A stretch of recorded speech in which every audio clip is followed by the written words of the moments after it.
Far Cry 3, lançado em 2012, é um divisor de águas no mercado de jogos, tendo se tornado uma influência gigantesca em basicamente todo jogo de mundo aberto que veio depois, independente se seguem a perspectiva de primeira pessoa ou não. Novos lançamentos da indústria desde então passaram a se inspirar no estilo do jogo, seja na gameplay, na estrutura de missões, no conteúdo secundário ou colecionáveis, ou a exploração pelo mapa, que a chamada Fórmula Far Cry 3 tinha acabado de refinar e popularizar. Dito isso, não é surpresa para ninguém que Far Cry 3 foi um sucesso absoluto de vendas, não é? Na verdade, o sucesso foi tão grande que a Ubisoft meio que está fazendo ele até hoje, só que um pouco pior. Entretanto, esse vídeo tem a intenção de observar o jogo que veio antes dessa fórmula de sucesso mudar para sempre o panorama do mercado de jogos. Meu objetivo hoje é falar sobre Far Cry 2, um jogo bastante único até nos dias atuais, e eu quero mostrar um pouco dos seus defeitos e qualidades, quais decisões de design que podem soar estranhas e obtusas, ainda mais atualmente, considerando os jogos mais modernos, e tentar explicar o porquê de eu amar tanto esse jogo e o ter como meu preferido da série até hoje.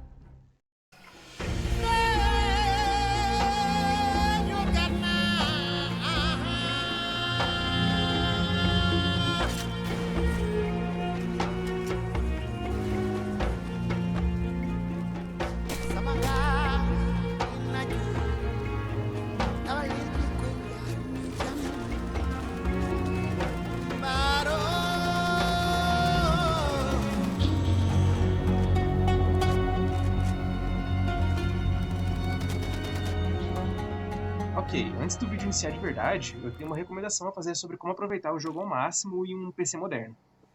Em primeiro, para aliviar ou corrigir boa parte do que eu vou citar como problemas, tem um mod que eu recomendo muito chamado Realism Plus Redux, que realiza diversas mudanças em vários aspectos do jogo, que servem para melhorar, mas sem estragar a experiência que é jogar Far Cry 2.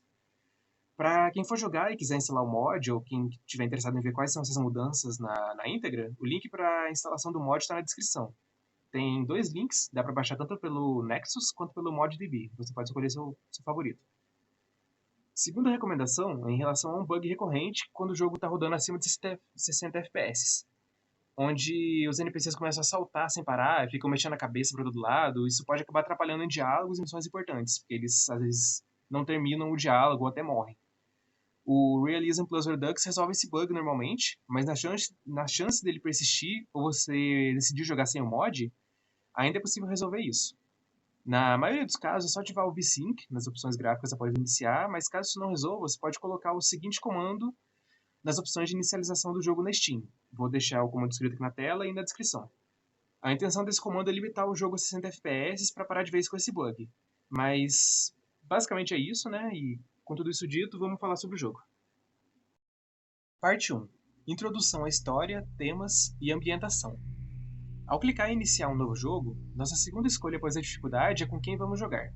São 9 homens misteriosos e 3 mulheres, caso você tenha instalado o mod que eu mencionei anteriormente. Pouco se sabe sobre cada um deles além da idade, uma breve descrição de suas experiências e nacionalidade. Não há diferença de gameplay entre eles, e após a seleção todos têm o mesmo objetivo: encontrar e matar o traficante de armas conhecido como Jackal. A presença do mesmo no país fictício onde o jogo se passa estende a guerra civil em andamento entre as facções APR e o FLL e desestabiliza a economia da região. Independente de qual personagem é selecionado, tem um fator que claramente os une, que é o fato do conflito local não ter peso pessoal nenhum para eles. Todos os 12 tiveram caminhos distintos de vida, sejam ex-militares, guerrilheiros, contrabandistas, tem até um corretor de imóveis, mas independente disso, todos eles chegaram à mesma profissão: mercenários independentes em busca de dinheiro. Nenhum nativo da região tem motivos para se importar com o sofrimento do local. O jogo então começa com uma intro que é bem longa, onde estamos sendo levados de táxi até a cidade de Pala, pelo taxista mais otimista do mundo inteiro. Don't let this concern you, just boys reading off Steam, right? You remember how you... Essencialmente, isso aqui era a Ubisoft de 2008 demonstrando as capacidades tecnológicas da recém-criada Dania Engine, que foi usada para desenvolver o jogo. Apesar de já meio velho, um pouco ultrapassado em relação ao gráfico, ele permanece muito bonito o jogo, devido à direção de arte excelente que o projeto todo teve. Tecnologicamente, Far Cry 2 era revolucionário para a época. As mecânicas de propagação de fogo e a iluminação, né, com a luz cortando através da copa das árvores, por exemplo, são coisas que chamam muito a atenção até o dia de hoje. Além da demonstração gráfica, a intro tem um propósito bem mais importante, que é estabelecer a sensação, a vibe certa para o jogo. O otimismo e a positividade do taxista não são suficientes para te fazer ignorar o que está acontecendo ao redor. Durante a viagem de táxi você pode ver casas abandonadas, incêndios criminosos, refugiados em fuga, o último avião que está abandonando o país. Desde o princípio da aventura, desde o primeiro minuto do jogo, já é fácil perceber que a situação não é nada boa. A tensão implícita durante toda a cena deixa claro que as coisas estão prestes a piorar e muito. E é exatamente isso que acontece em seguida.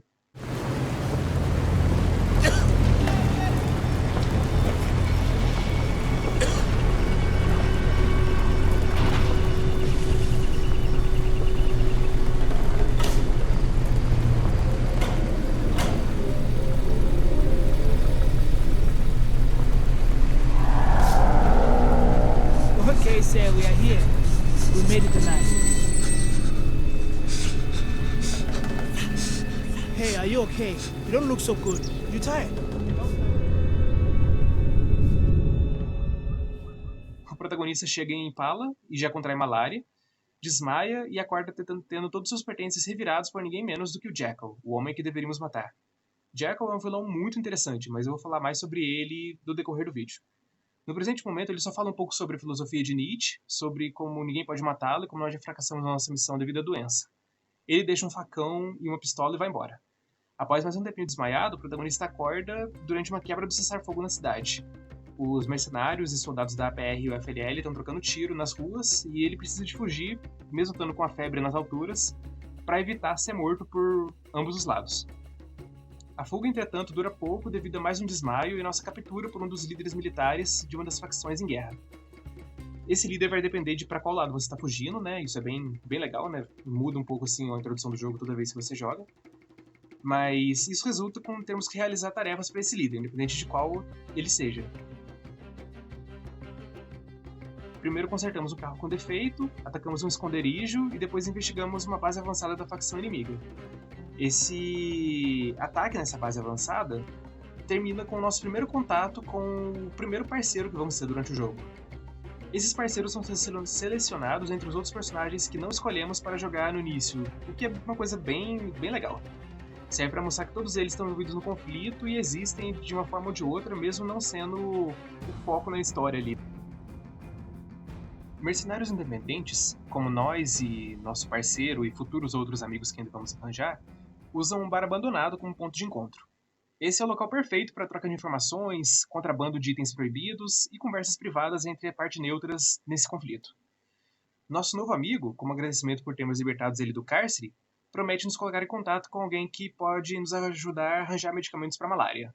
Esse alguém é Ruben Oluwagembe. You people never stop. Here's the bloody tip, alright? That's it. That's all I've got.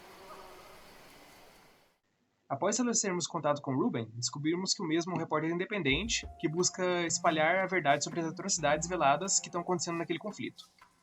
Ele nos informa sobre como conseguir remédios para malária com um padre na cidade de Pala, e revela que nos meses anteriores à nossa chegada, ele conseguiu entrar em contato com o Jackal e o convenceu a realizar diversas entrevistas. Infelizmente, todo o material gravado foi confiscado e destruído pelas facções, e agora Ruben nos pede para entregar a última fita restante para o padre, na esperança de que pelo menos uma fração da verdade seja exposta para o resto do mundo. No nosso retorno, Pala já voltou a ser uma zona de cessar-fogo. A brutalidade de horas antes parece quase ter sido uma mentira, considerando quão calma as coisas estão, mas tudo foi real e a tensão ainda está no ar. Soldados de ambos os lados nos olham com desdém e não precisaria de muito para reacender o conflito ali. No centro da cidade está a igreja, e o padre se revela como membro de um grupo de resistência popular secreto, cujo objetivo é a evacuação segura dos civis pela fronteira. Com a fita cassete entregue e a promessa de eventualmente auxiliarmos o movimento de resistência, o padre nos promete um pequeno, mas constante estoque de remédios que são agora tão vitais para a nossa saúde. Uma aliança feita em busca de sobrevivência por ambos os lados. Nós ajudamos a resistência popular com contrabando de documentos e eles nos mantêm estocados com remedicina. E com isso, o tutorial chega ao fim. Você agora conhece o básico sobre as facções, personagens, sabe onde conseguir armas e os medicamentos, e já entendeu o básico sobre as mecânicas de combate e sobrevivência. Boa sorte, agora você está livre para se divertir e explorar.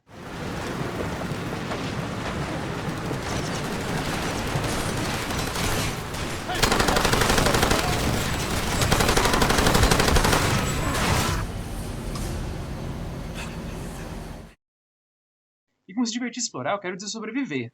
Far Cry 2 não é um jogo fácil. Você é um doente em estado grave, com quase nenhum amigo, você falhou na sua missão e não tem dinheiro nenhum, e agora tá preso em um país arruinado por uma guerra civil, sem nenhum apoio por aqueles que te contrataram para se envolver nesse conflito. Falando de forma simplificada, você tá fudido. Se você não arranjar armas, equipamento e dinheiro imediatamente, você vai ser rebaixado de fudido para morto.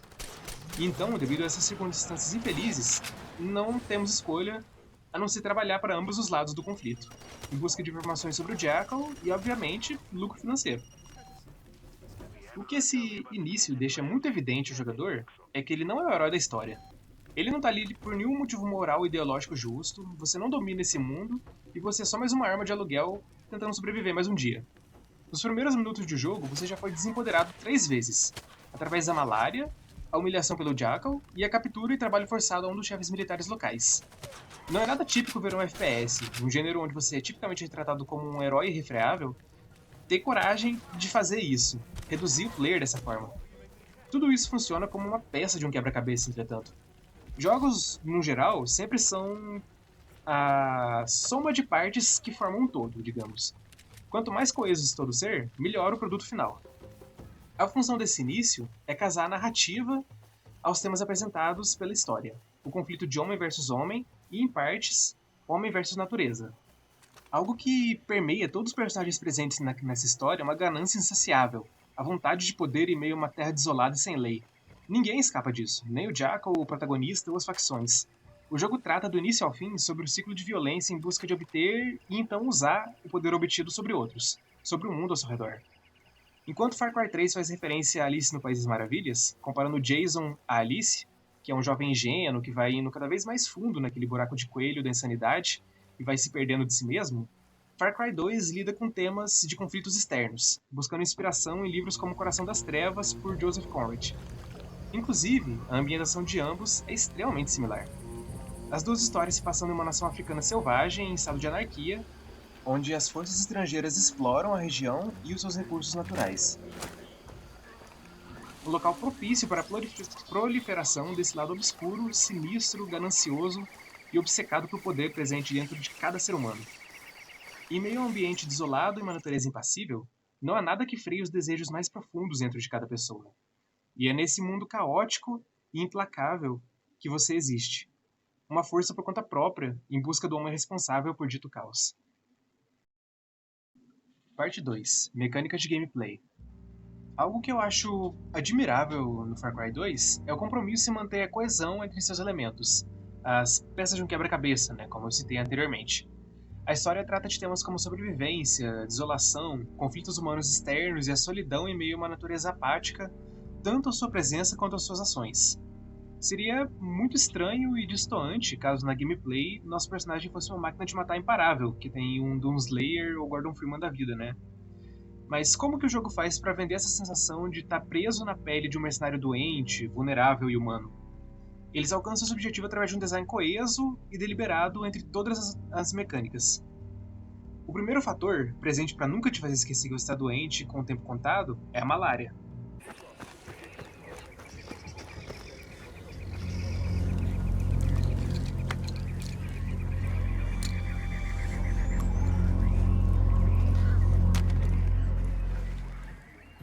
Você tomou o remédio no final do tutorial, mas o efeito é temporário.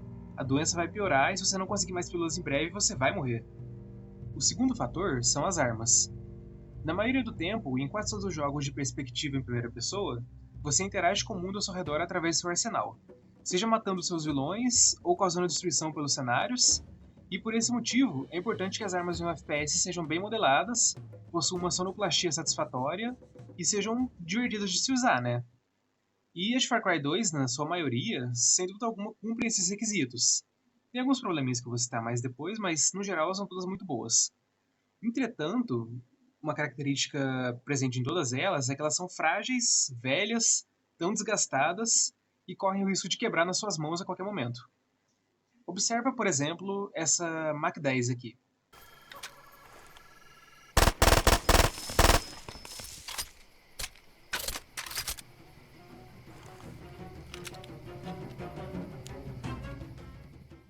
Eu acabei de pegar ela na loja de armas, mas olha como é que ela já está toda arranhada e mal cuidada. Não é algo específico a ela, toda arma no jogo já foi usada em conflitos anteriores. E isso está indiretamente fazendo uma ligação entre o elemento central do gameplay, as armas, a narrativa. Afinal, o conflito só começou devido à presença do Jackal, que traficou todas elas para dentro da nação. E após um tempo de uso nas suas mãos, a idade desse arsenal, que já foi utilizado em guerras e batalhas anteriores, vai ficar ainda mais aparente. Essas armas vão começar a travar, enferrujar, e elas podem até mesmo explodir durante o uso nas suas mãos.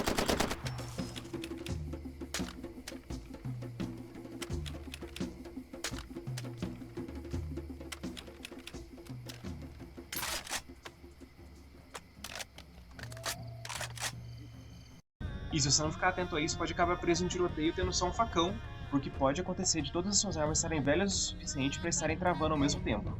Essa degradação do arsenal é visível, com as armas ficando notavelmente desgastadas, sujas e enferrujadas conforme você vai usando. Mais uma vez demonstrando o quão implacável é o mundo ao seu redor, devorando até o metal sem piedade. Um terceiro fator para te humanizar é a resistência. Você não aguenta levar muito dano, especialmente nas dificuldades mais altas. Isso mostra que você está basicamente no mesmo nível que todo outro mercenário, miliciano e soldado que você está lutando contra. E você só vai superar as dificuldades se tomar cuidado, for cauteloso e atacar as bases com o máximo possível de preparo, já tentando lidar com as forças inimigas o mais rápido possível. É sempre uma boa ideia ter um plano de ação, escolher quais são as armas certas para cada situação e o melhor momento para atacar, tendo variações entre os horários. Mas já esteja preparado para ver os elementos do seu plano lentamente se desmancharem na sua frente. Nenhuma ação sai 100% como inicialmente esperado. O fato de você não ser tão resistente a dano ajuda na sua imersão como mercenário comum, mas o método de cura também dá suporte a isso. Se você não tiver mais seringas, você vai precisar de fazer uma cirurgia de campo improvisada com o que tiver em mãos. Tirar a bala com alicate, remover estilhaços de explosões ou apagar labaredas de fogo na sua perna.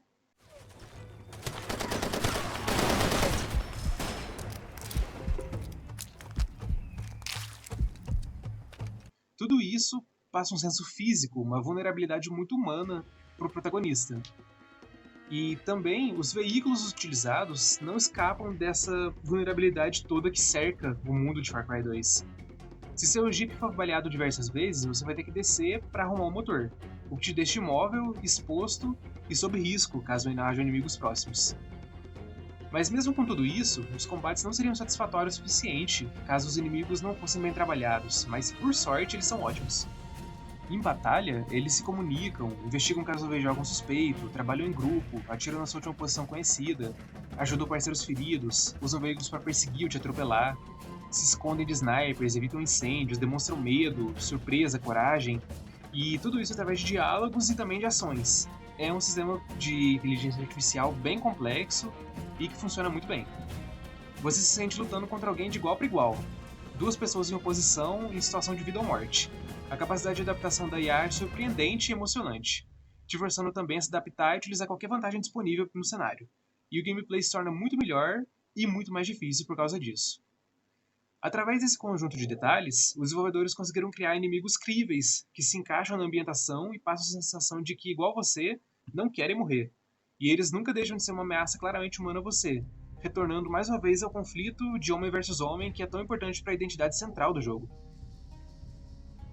Diferente dos jogos que o seguiram, Far Cry 2 não conta com um sistema de marcação de inimigos. Isso sendo algo intencional por parte dos desenvolvedores ou não, acaba auxiliando na imprevisibilidade do combate.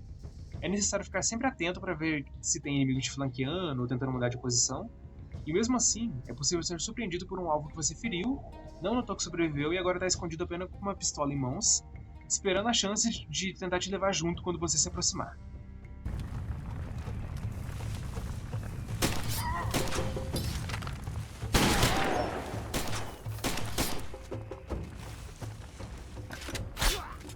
É quase como uma malícia programada na inteligência artificial, é algo bem interessante de se ver.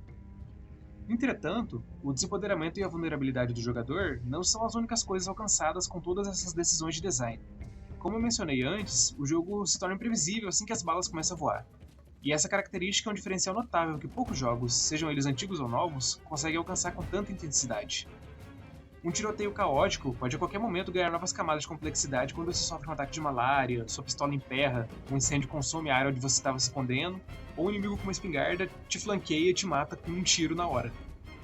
Todos esses elementos e essas mecânicas trabalham juntos com a ambientação africana desolada para criar um senso de imersão que, para mim, tem poucos rivais na indústria de jogos até hoje. Imersivo é o termo perfeito para descrever Far Cry 2. Carros e armas velhas e doenças letais ajudam a te botar na pele do personagem, mas existem outras decisões de design cujo objetivo é te fazer existir e ser parte desse mundo. Por exemplo, o sistema de viagem rápida, que ele é feito através do transporte público da região, com o protagonista tendo que usar os ônibus para ir de 1 a 5 opções de destino, cada um dos cantos do mapa e a cidade que é localizada sempre no centro. A quantidade limitada de estações também serve para não te deixar confortável demais. Essas estações te deixam perto do destino, mas nunca diretamente nele. Para conseguir novas armas, você precisa de ir até um traficante local e encomendá-las através de um PC Windows 95 lá da loja.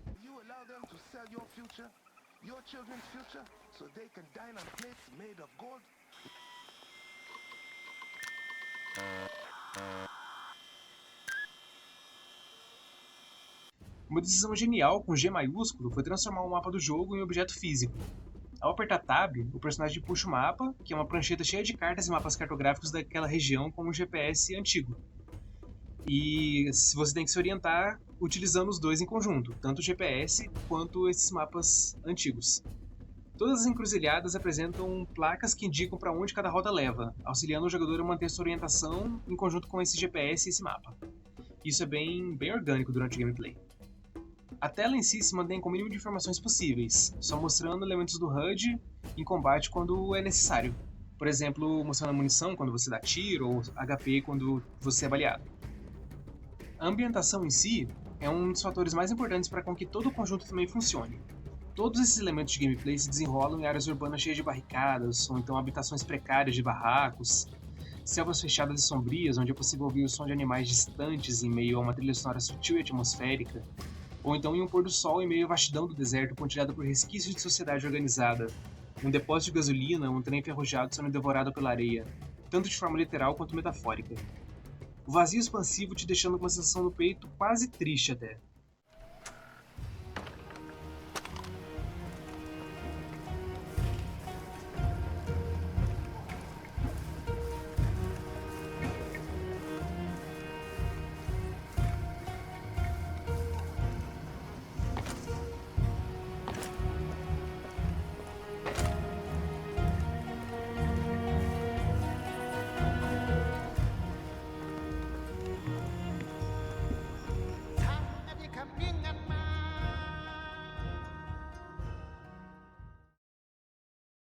A desolação vai até onde os olhos enxergam, e a sensação de solidão nunca te abandona totalmente. Essa mesma ambientação conta suas próprias histórias sem usar nenhuma palavra. Muitas vezes, na beira da estrada, você vai ver uma trilha de sangue que leva até uma cova rasa, uma pá, um corpo e uma maleta de diamantes. Ou então um soldado estrangeiro que morreu de sede no deserto, ou alguém que sofreu um acidente com uma asa delta na savana.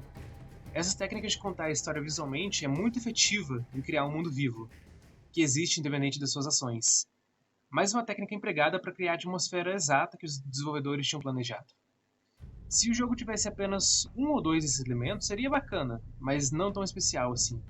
Mas como são todos eles trabalhando juntos para apresentar uma experiência coesa, física e imersiva no produto final, eu sinto que Far Cry 2 se eleva, não só como um jogo com um design deliberadamente difícil e hostil, mas também como uma produção com intenções artísticas que cumpre o que se dispôs a fazer, retratando a natureza humana brutal e meio a uma guerra civil violenta com a seriedade que tópicos assim merecem. Parte 3. Escolhas estéticas e sua importância num todo. Após tudo isso que eu falei sobre a narrativa, temas, ambientação e as mecânicas de gameplay trabalharem todas juntas com os mesmos objetivos, imagino que não vai ser surpresa para ninguém caso eu fale que a estética do jogo também é um elemento muito coeso com todo o resto, não é?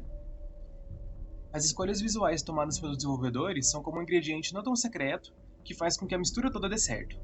O jogo é 100% produto de seu tempo. O fato da ambientação ser inserida em 2008 é algo tão importante para a obra quanto o local em si. Essa escolha de época, 2008, cria diversas limitações muito interessantes de se analisar. A coisa mais tecnológica que vemos durante o jogo todo é o celular do protagonista, que é no naipe daqueles Nokia ou Motorola antigos. Train is moving. I repeat, moving. It's about to be on like Donkey Kong. Back me up, man. Ainda existem torres de rádio funcionais e até uma estação de propaganda de uma das facções, mas a ambientação é propositalmente mantida low-tech, e eu imagino que essa escolha foi tomada para aproximar ainda mais o jogador desse senso de solidão e de natureza que permeia todo o jogo, e por consequência, do lado brutal da alma humana. Tudo no jogo é desenvolvido levando em consideração a ambientação em um país africano caótico durante os anos 2000. O dinheiro, por exemplo, é afetado pela crise política e social absoluta que envolve o país, e em momento algum sequer chegamos a ver o papel onde ele é impresso. Ao invés do dinheiro padrão, a moeda de troca oficial são os diamantes de sangue.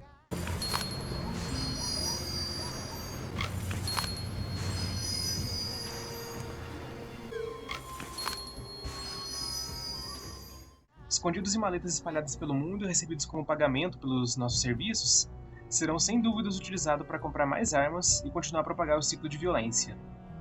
A oportunidade de dar personalidade à ambientação através da moeda de troca foi muito bem aproveitada aqui, transformando o dinheiro em um objeto altamente procurado na vida real, pelo qual muita gente já matou e morreu, justamente no continente que serve como base de inspiração à ambientação do jogo. Essa deliberação visual também se estende às armas, personagens e veículos. Como dito anteriormente, todo o arsenal do jogo tem suas marcas de desgaste e uso, mas o jogo não para por aí. Nenhuma das armas que está presente nele é sem propósito.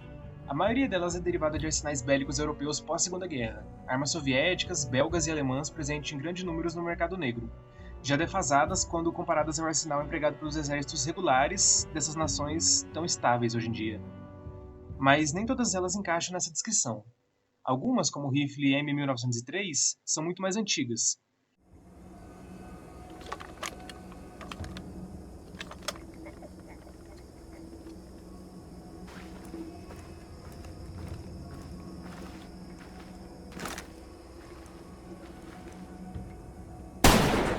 E outras, como a USAS 12, a S-50 e a Desert Eagle, todas armas de alto calibre, são símbolos de poder e status modernos, provavelmente compradas em números pequenos por ditadores regionais e chefes militares com delírio de grandeza e uma necessidade de provar algo. Entretanto, os materiais modernos e a construção delicada dessas armas faz com que elas durem bem menos no ambiente extremo onde o jogo se passa. Isso também serve como um balanceamento, já que essas armas são fortes pra caralho. Pouca coisa na seleção de armamento disponível é realmente moderna, modular ou customizável. É um arsenal usado e comprado pelo menor preço possível, e em alguns casos, nem comprado ele é.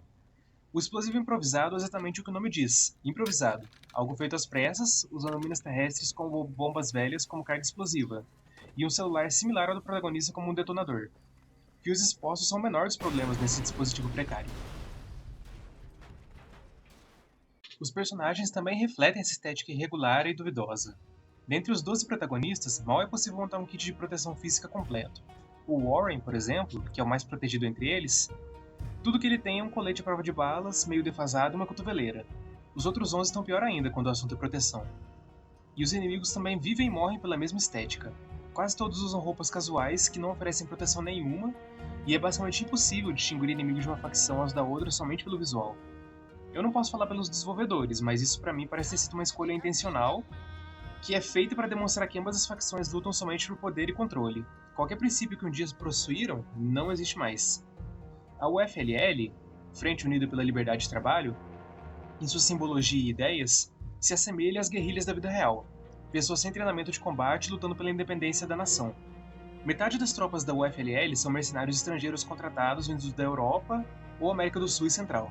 Já a APR, Aliança da Resistência Popular, apresenta ideias mais voltadas ao militarismo ditatorial, tendo entre os seus membros diversos ex-militares da época anterior ao colapso do governamental da nação e que visam unir o continente africano sobre uma única bandeira. Mas na prática, ambas são iguais, explorando a região e proliferando o caos, lutando por poder, recursos naturais, enquanto o que sobrou da população local padece e tenta escapar pelas fronteiras. Mas já que mencionei as facções, acho que é o melhor momento para voltar a falar sobre a história e os desenvolvimentos dela. Parte 4. Uma conclusão sobre a história, temas e ambientação. Durante o jogo, nós vamos trabalhar para ambos os lados do conflito, realizando qualquer missão que pague bem e tenha uma promessa de informações sobre o Jackal na nota fiscal pelo serviço. Mas em momento algum, somos considerados parte de uma das duas facções, e os soldados de ambas continuam como inimigos do começo ao fim quando encontrados fora das zonas de cessar-fogo. Em nome da APR ou AFLL, nós destruímos medicamentos e estoques de gás natural, matamos policiais, roubamos a antiga reserva de ouro nacional e muito mais. Inevitavelmente, nossas ações levam à propagação do caos que resultam em um conflito cada vez mais sério que acaba se expandindo para a região sul do país. Além dos trabalhos, entre aspas, oficiais para as duas facções, nós acabamos nos envolvendo em outras empreitadas durante nosso tempo livre. Uma figura misteriosa nos contata via telefone, oferecendo pagamento em diamantes pela eliminação de alvos políticos ligados à APR ou FLL. Além disso, nossos companheiros freelancers também irão ocasionalmente pedir favores pessoais com os problemas que eles arranjam quando não estamos trabalhando em equipe. Nas lojas de armas locais há sempre um traficante misterioso, um possível parceiro do Jackal, que nos contrata para eliminar seus competidores.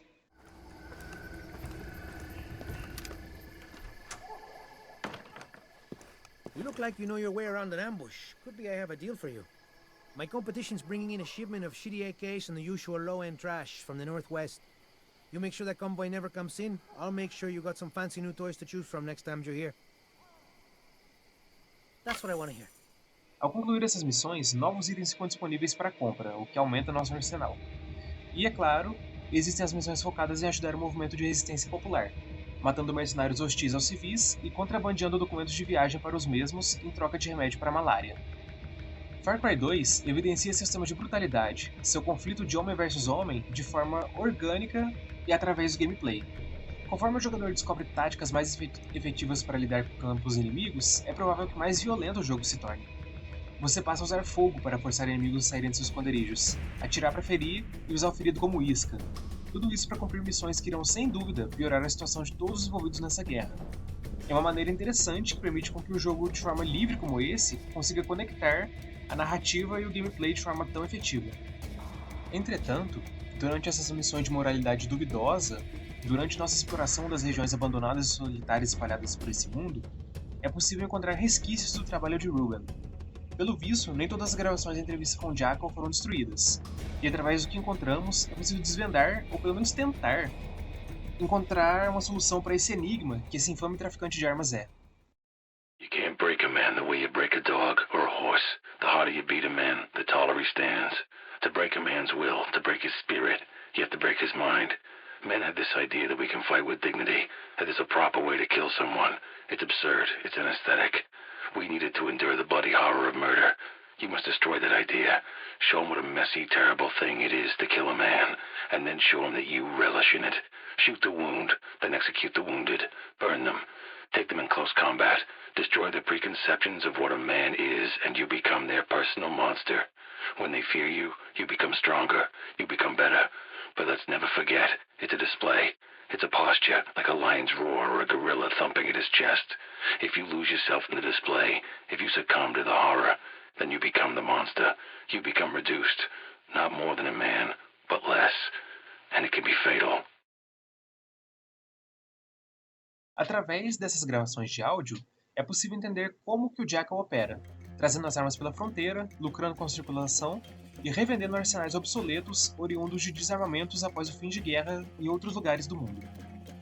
Em uma das gravações, ele elogia um dos líderes milicianos locais pela ideia inteligente de esconder explosivos nos corpos de soldados, podendo assim movimentá-los sem perturbação por parte de agências governamentais, locais ou estrangeiras. É possível compreender um pouco sobre a visão de mundo dele, entender como que para ele, o tráfico de armas não passa de uma profissão simples de venda, sem necessariamente ter alguma moralidade apegada devido à natureza do produto.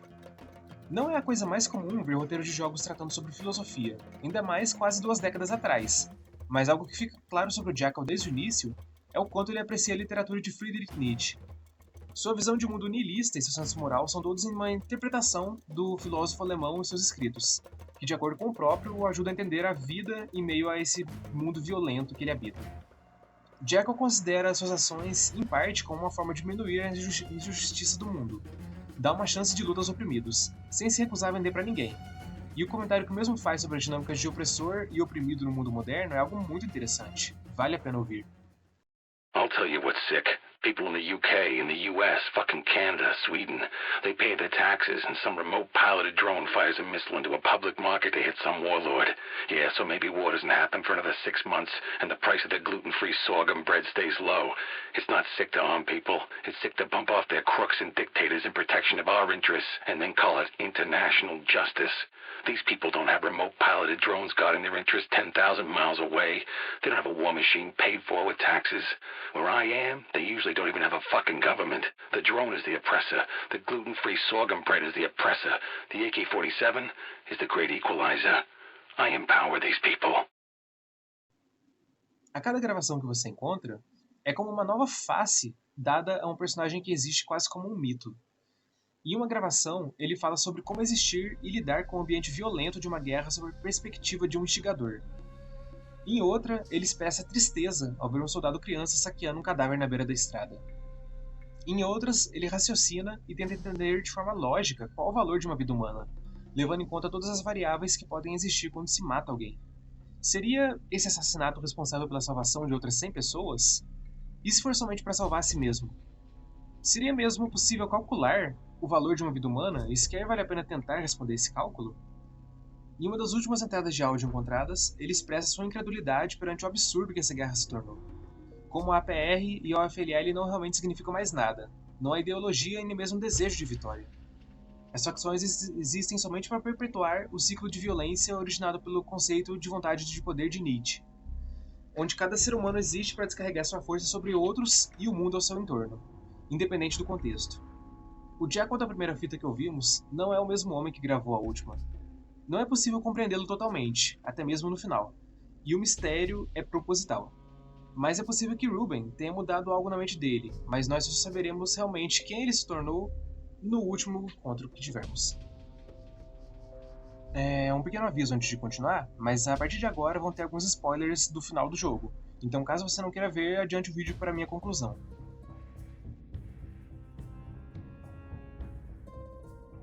O trecho final do jogo mostra Ruben e um grupo de civis escapando de avião com sucesso após receberem a ajuda do jogador. Após salvar o jornalista, nosso novo objetivo passa a ser alcançar uma antiga prisão na selva, recentemente esvaziada em um conflito direto com o Jackal, que matou todos os soldados na base e agora está planejando algo, esperando a nossa chegada. O encontro com ele é tranquilo. A prisão, antes uma fortaleza cheia de soldados, agora está vazia e apenas Jackal nos espera. A situação nessa reta final é crítica para todos. Ambas as facções declararam que os mercenários independentes agora são inimigos de Estado e quase todos nossos parceiros estão desaparecidos. A APR e a UFLL estão enfraquecidas após a morte de seus líderes e a maioria dos membros de patente alta. E agora estão tentando juntar suas forças para evitar um colapso e a perda total do controle no território. Caso essa aliança seja firmada, um grande grupo de refugiados na fronteira será brutalmente executado ou sequestrado. E nesse momento, na borda do precipício, Jackal está prestes a colocar em movimento sua jogada final, que vai derrubar todas as peças de xadrez do tabuleiro de uma só vez. Ele já tem um plano em andamento, e as duas primeiras etapas ficarão sob nossa responsabilidade. A primeira delas é adentrar um centro de controle avançado no meio do mato, onde os remanescentes líderes das duas facções estão discutindo estratégia. Nosso objetivo lá é matá-los. Hey. How What's the story? You know how much I like cozy. Shit, this ain't good.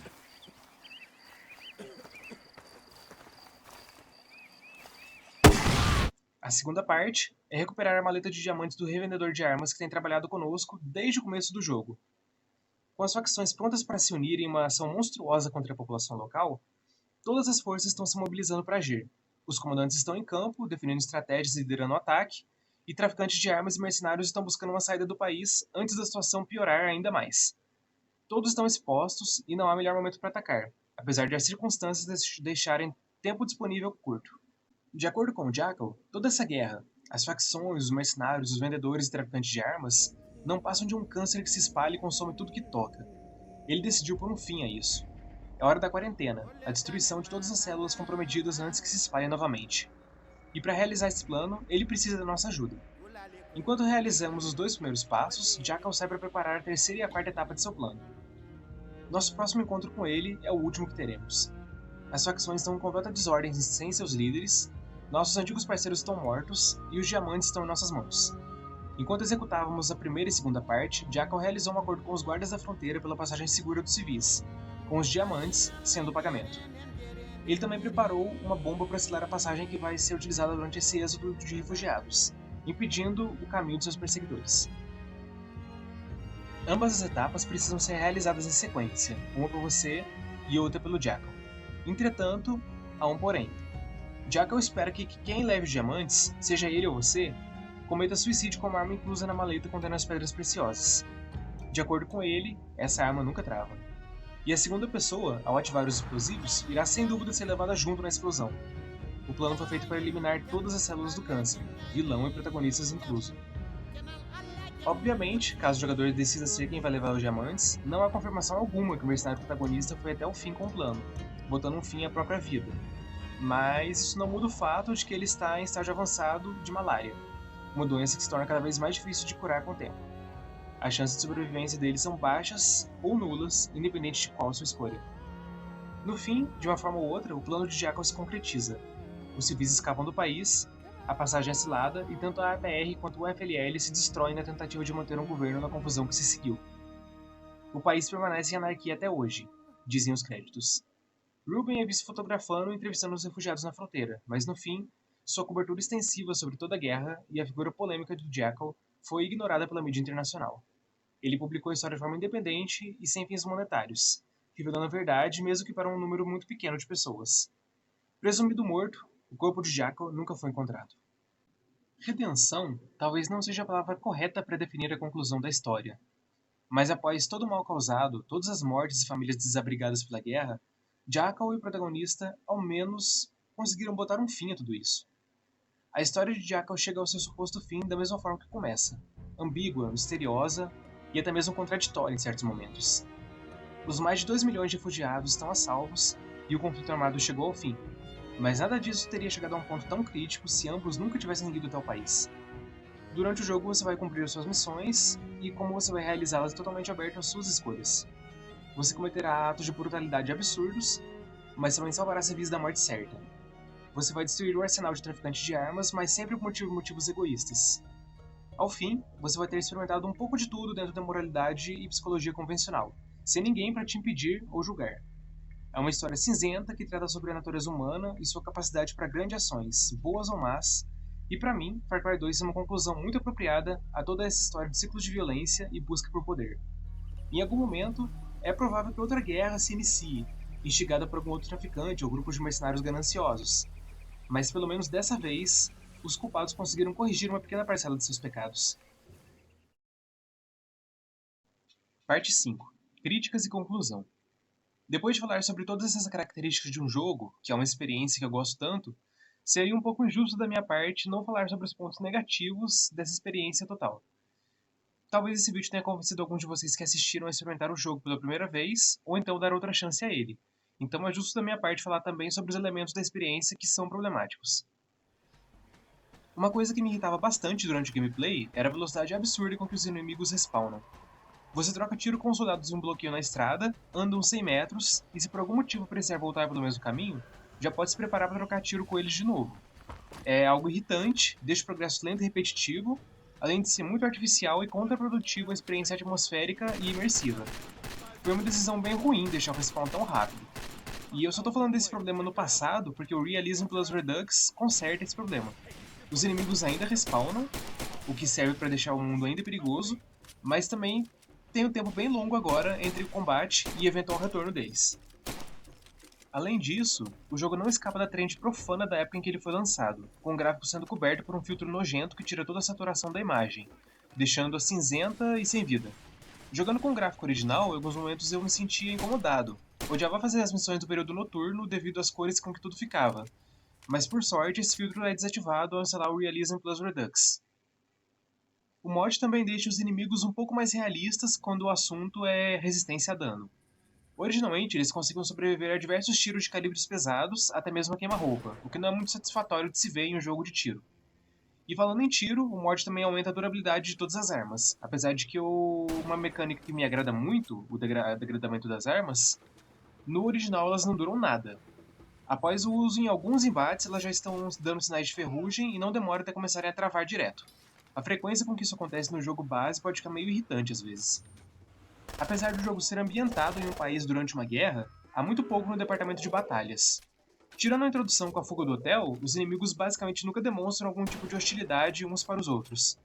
Com o mod, ocasionalmente é possível ver veículos de patrulha atacando checkpoints na estrada, o que pode resultar em um tiroteio generalizado entre você e duas forças inimigas, o que é sempre muito interessante. Essa é uma mudança muito legal, mas a sensação de uma guerra às vezes ainda é meio distante de toda a ação, que só mostra os pequenos conflitos em que nós nos envolvemos. É algo que acredito que poderia ter sido um pouco melhor trabalhado no jogo, mas ainda assim não é um problema gigante. A dublagem e a maioria das vozes no jogo não são tão boas. A sensação é que só pediram para os dubladores lerem as suas frases rapidamente e sem muito contexto. Em alguns momentos isso pode ficar meio incômodo, e o único personagem que ficou realmente muito bem dublado foi o Jackal. Dentre as outras performances, a maioria fica entre aceitável e ruim. É por essas e outras questões que eu recomendo fortemente o mod a todo mundo que pretende jogar o jogo na versão PC. Além do que eu acabei de citar, ele arruma diversos bugs e deixa o jogo mais estável, melhora a experiência de uma forma que não a descaracteriza. Infelizmente, se você pretende jogar pelos consoles, eu pessoalmente não conheço nenhuma forma de alterar os arquivos do jogo, o que significa que o mod não é uma possibilidade. Isso pelo menos até onde eu sei, minha experiência com os consoles é mais limitada. Além disso, apesar das armas do jogo serem divertidas de se usar, com bons sons e texturas, diversas delas são espelhadas e suas animações de trava e destrava nem sempre fazem sentido, levando em consideração como elas funcionam na vida real. Isso demonstra que faltou um pouco de pesquisa por parte da Ubisoft, especialmente quando eles estavam modelando e animando, o que pode ser meio desagradável para o pessoal mais assíduo por armamento que for jogar o jogo. Como uma última recomendação, eu também devo dizer que as missões secundárias para auxiliar nossos parceiros são uma grande perda de tempo, sem recompensa nenhuma por eles, além de reputação, essa que só serve para aumentar a dificuldade do jogo. Só façam se achar o gameplay do jogo realmente muito divertido, porque no geral, elas não valem a pena o esforço. Mas é preciso lembrar que, apesar de existirem essas formas de arrumarem esses problemas, elas não são soluções oficiais e demoraram anos até serem feitas pelos fãs. Isso não cria um bom precedente para a empresa, que essencialmente deixou seu trabalho na mão dos modders. Ele é um jogo que está na Steam desde 2009 e foi vendido no sistema online de consoles. Patches de correção poderiam ter sido feitos. Na minha opinião, devemos ser sempre críticos no nosso consumo, pois somente assim os desenvolvedores terão a chance de perceber seus erros e corrigi-los. E caso não haja correção ou atenção dos mesmos para as críticas, é sempre uma boa ideia reconsiderar onde estamos gastando nosso dinheiro. Consumo consciente é importante até mesmo na mídia digital, e a maneira como expressamos nosso criticismo é vital. Dar um feedback educado sempre será mais eficiente, e não devemos nunca nos esquecer que por trás de uma empresa gigante como a Ubisoft, existem inúmeras pessoas trabalhando duro e tendo que lidar com pressões e problemas como todos nós. Por fim, em conclusão, eu sinto que deveria falar um pouco sobre a percepção do jogo na visão ampla da crítica que muitas pessoas fizeram na época e que levaram a uma alteração drástica ao rumo da série. Mecânicas como a malária, um mundo aberto sempre hostil, armas e veículos deteriorantes e uma história simples que é contada mais pelo gameplay do que por personagens foram considerados como pontos negativos por muitos na época que o jogo foi lançado.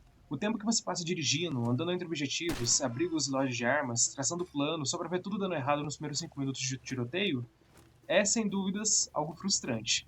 Mas levando esse feedback em consideração, os Far Cry seguintes passaram a ter um design com foco totalmente diferente. Onde antes você era desempoderado e lutava para sobreviver, agora você prospera, dominando o jogo por completo com habilidades incríveis que facilitam sua experiência. Armas e veículos são muito mais confiáveis, e eu duvido muito que algo como a malária um dia volte a ser implementado em qualquer outro jogo. Eu não quero dizer que Far Cry 3 e suas sequências são jogos ruins, eles somente seguem princípios de design diferentes, e princípios esses que são considerados muito mais divertidos pela maioria dos fãs, inclusive. Entretanto, eu me questiono, seria diversão a única coisa que o meio artístico como jogos deve proporcionar? Na minha opinião, não. Existem filmes cujo foco é botar medo e causar ansiedade. Músicas com sonoridade áspera e agressiva que podem ser incômodas na primeira vez que ouvimos. Mas isso não faz com que essas criações sejam ruins ou indignas de elogios. Eu diria, na verdade, que é o oposto disso. Um produto que foca nessas sensações negativas, incômodas ou intensas é muitas vezes ainda mais interessante de se consumir, pois tem várias camadas ali. E eu penso a mesma coisa quando o assunto são os jogos.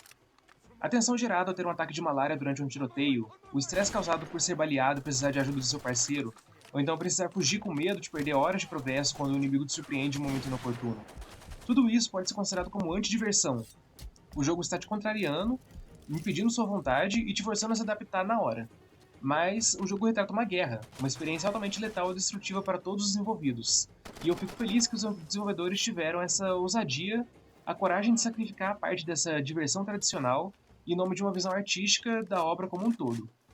Para mim, isso eleva o jogo. Ele se tornou um dos meus favoritos nos últimos anos. Eu sei que existem outros FPS com mecânica de sobrevivência e um nível de dificuldade maior. Mas somando esses fatores às escolhas de ambientação, estética, história e gameplay feitas para Far Cry 2, eu sinto que ele se tornou uma obra muito única, que até hoje não teve outro jogo que tenha conseguido replicar essa atmosfera violenta e brutal, mas também indiferente e solitária. O design constantemente hostil realmente não é algo para todos. Tem quem prefira interagir com o jogo de forma mais direta e simples, e não tem nada necessariamente errado nisso. Entretanto, eu fico muito feliz em ver o meio artístico de videogames sendo utilizado para explorar outras sensações. Fico feliz em saber que experiências como Far Cry 2 são possíveis e que a interatividade inerente a jogos pode ser tão benéfica no desenvolvimento de uma história. Espero ainda ver outros jogos que permitam que seu gameplay fale com tanta eloquência sobre seus temas. E para finalizar, recomendo fortemente a todos vocês que pelo menos experimentem Far Cry 2. Nesse trecho final, eu queria dedicar alguns agradecimentos às pessoas que me inspiraram a fazer esse vídeo. Anos atrás, eu vi o vídeo intitulado como Aesthetics of Far Cry 2 pelo youtuber Faceful of Ice. O link do canal dele está na descrição. Esse vídeo tem uma edição incrível, além de ser muito detalhado ao descrever toda a vibe que o jogo tem. Não sou um escritor de muita experiência, mas assistir esse vídeo me auxiliou demais em como transformar meus sentimentos em palavras para o meu roteiro. É uma dissecação fenomenal sobre o jogo que eu recomendo para todo mundo.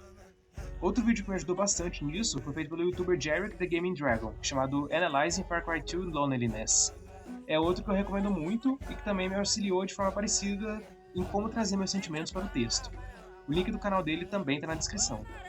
E por fim, apesar de ele nunca ter falado sobre o jogo até onde eu sei, o youtuber HBomberguy possui análises brilhantes sobre alguns dos meus jogos favoritos. Recentemente eu estive revendo seus vídeos e me senti inspirado o suficiente para tentar eu mesmo fazer algo parecido. Eu tenho assistido os vídeos do Harris desde adolescente, e ele foi inegavelmente muito importante para mim. Por favor, considerem assistir os vídeos dele, tanto os de jogos como os de temas mais sérios, apesar do tamanho honestamente ridículo da maioria. O link também está logo abaixo. Acho que esse é o final do vídeo, agradeço muito a quem viu até aqui. Eu ainda não sei se eu vou fazer outro, mas se tiverem interesse em algum assunto específico, podem deixar nos comentários. Eu fiz esse vídeo totalmente por diversão e buscando uma experiência de criação de conteúdo nova pra mim. Eu ainda não tenho certeza se esse canal vai ter algum futuro sério ou não, mas eu gostaria de saber quais são as opiniões de vocês em relação a esse primeiro vídeo. De qualquer forma, muito obrigado a todos que assistiram.